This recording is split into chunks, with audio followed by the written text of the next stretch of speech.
days leading up to my rotation on the psych ward, I tried my best to prepare myself for what I could see. I read the literature, the studies on psychiatric care.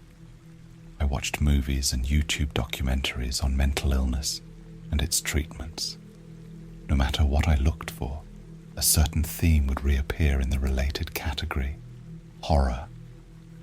Haunted asylums, hospitals, wards, visions of patients wrapped in white straitjackets, rocking back and forth, muttering wildly to themselves while drooling, are the go-to image when it comes to mental illness in the horror genre. The truth is more or less disturbing. Sure, you have those patients, but they are few and far between for the most part. During my career as a regular nurse at a regular hospital, we had a psych floor. I did my rotation. The patients were also normal. Depressed people, stressed people, some who just needed an escape from reality. Insane, maybe by definition. But aren't we all? We just collectively decided that this state of mind was the right one, and anyone out of it was psychotic. I don't know, just something to think about. I started my first day of psych like any other. I drove to the parking garage that was the only visible part of Dearth Mercy Hospital. 2 floors of parking with a hallway of elevators that only went down. The furthest number anyone could press was 9, but rumor has it a 10th floor does exist. The psych floor is on 9. So, for the first time ever, I pressed the button and felt the elevator drop. Soft, melodic music played from the speakers, and I felt relaxed. These patients were already being treated, and I'm no doctor, so I didn't really think I'd have much hands-on involvement anyways. I had never been so wrong. When the elevator opened, the older lady doctor happened to be standing at the front desk, possibly waiting on me since a place like this kept me from believing in coincidence. "Ah, Alec, right on time," she said with a weathered smile. I'm guessing she used to smile a lot, and maybe she still did sometimes. Dearth Mercy had to have put a strain on that smile. It was there, but it looked slightly forced. Oh, I did learn her name and repeated it several times to myself so I wouldn't forget it. "Dr. Marzell, good evening," I said to her. She nodded and turned her head, gesturing me to follow her. The front desk was the entryway, where 2 admins sat working at their computers. I can't begin to guess what they worked at, but part of their job was the security of the main door. As we made our way to it, I heard a little buzz sound, and Dr. Marzell pushed the door open with ease. My first thought at seeing the psych floor: tame. A vast open room with patients, nurses, and doctors walking around casually. Tables and chairs, various board games, video games connected to televisions, and shelves filled with books. It looked so normal, aside from the patients themselves, which I only noticed after my initial sweep. This is the main room. Beyond this are the glass rooms, obviously not made of actual glass, for the isolated patients that are a risk to others, and beyond that lies the dark rooms for patients at risk to themselves and everyone else, Marzell explained while walking fully into the main room. Today we will be talking to a few on the main floor. She walked between patients that stepped aside for her, and she made her way to another nurse's desk at the very center of the room, where she picked up several papers of which she handed to me. "I have selected a few patients I think you should meet. They aren't dangerous. I'll be with you. What I want you to do is talk to them." "What do you want me to say to them?" I asked her, very curious how or what I would be learning. She smiled at me as if the answer was obvious. "Whatever comes to mind. I want to see you in your element is all. Talking to these patients is treating these patients," she said simply. I looked down at the first paper and read out loud: Aaron Mack. Lance Corporal Aaron Mack. Yes, he's right over there.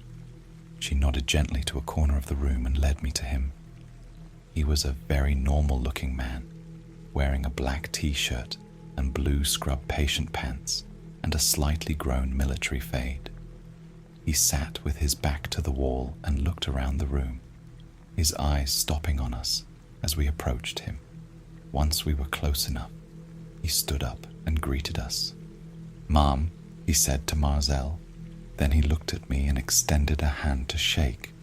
I hated having to do it, but I turned to Dr. Marzel first. She nodded quickly, so I shook his hand. "Hello. Nice to meet you. Sorry about that.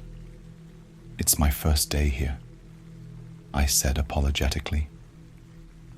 He sat back down. "No, I understand. Some of these people I wouldn't shake their hands, but you're a doctor or nurse. I'm sure you're fine." I asked him how he was feeling today, if he liked the food, if he was comfortable or needed anything.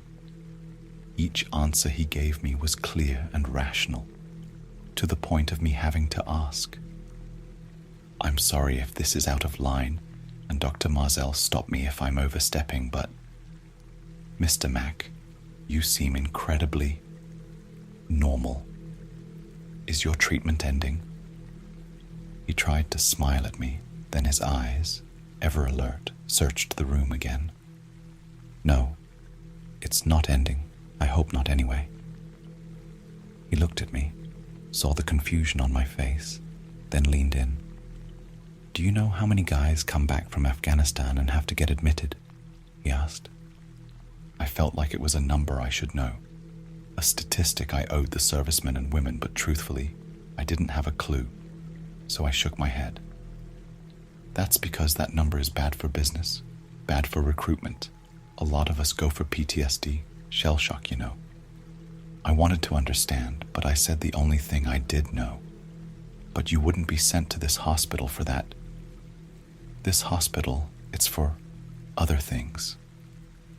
His eyes locked onto mine. "It's for me. People like me. The ones who saw what's out there in the hills, hidden from the rest of the world, the shit nobody talks about." "Such as?" I asked, feeling enraptured by this man. He took a deep breath in and let the crazy out. That's probably what I would have thought if I hadn't been working at Dearth Mercy for a few months already. The giants. There's not so many of them left now, but the ones that are left, they're huge and they're strong as hell. Strong enough to take multiple shots and keep coming, ripping apart my men, using old tank barrels as clubs. The Afghans know about them. They keep away from them. They know the places to avoid. We didn't know shit. We were in their desert. I leaned back, taking in what he said because it was ridiculous. But even worse, it was most likely true. Thankfully, Dr. Marzel took over. Lance Corporal Mack is the only surviving member of a 20-man unit. He was found guilty of murdering 10 men in his unit. "I didn't," he said loudly, revealing some of the reason he was a patient in this ward. Marzel leaned forward and put a tender hand on his knee. Her voice became soft and understanding, causing Mac to close his eyes and nod slowly. "Mac, I know you did what you had to. Nobody here thinks you're a murderer. I couldn't let them live." "Not like that," Mac said calmly, sadness in every word. Marzel stood and kissed the top of Mac's forehead, which I did not expect her to do at all. "You did the right thing. They would have died horrible deaths. I'm sorry for what you had to do and what happened to you because of it. We will make you better. I promise that."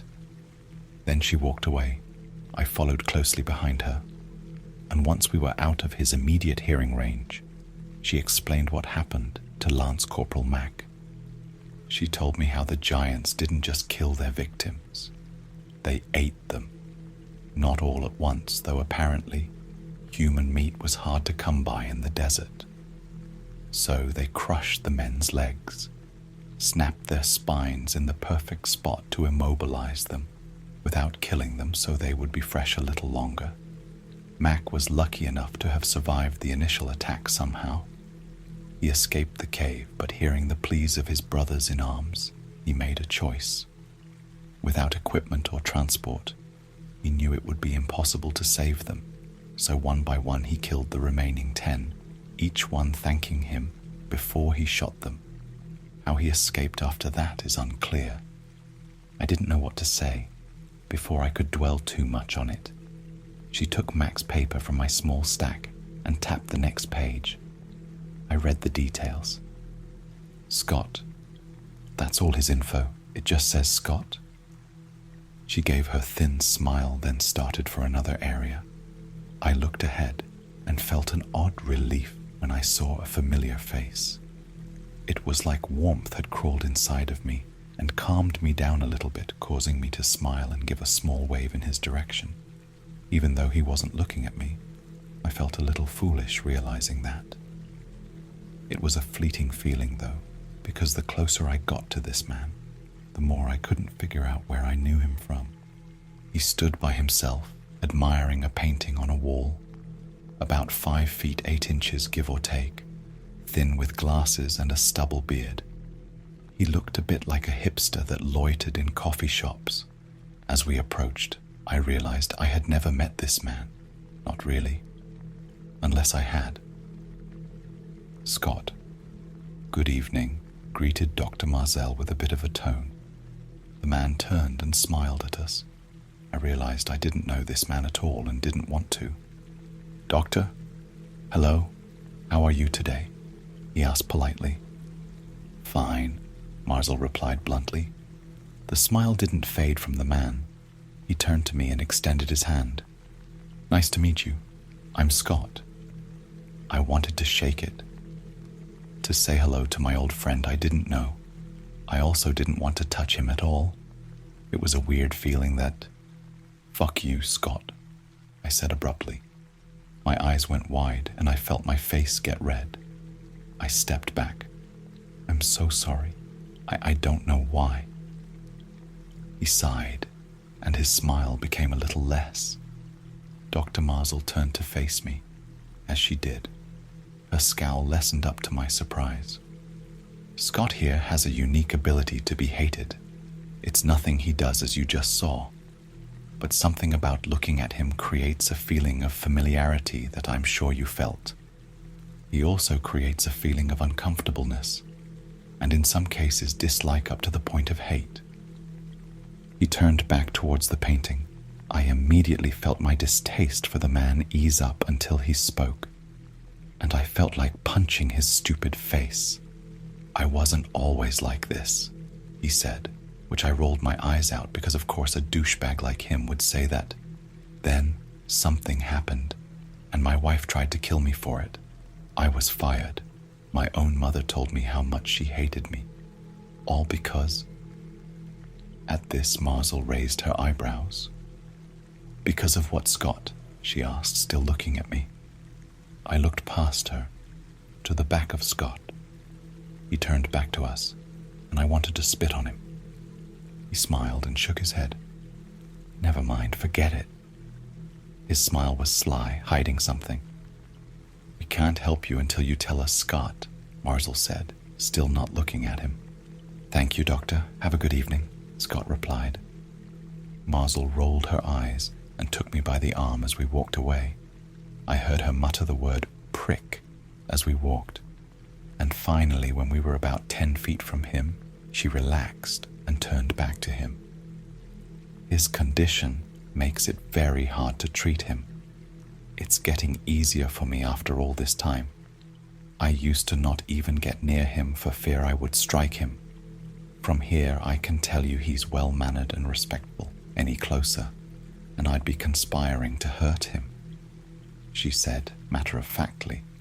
I understood perfectly as I adjusted myself to not even see him in my peripheral vision. What did he do? I asked, now with curiosity and care. She shook her head. We aren't sure. He won't tell us. Whatever it was, though, was bad enough that he was cursed to be hated by everyone. Until we know what he did, Treatment is very slow.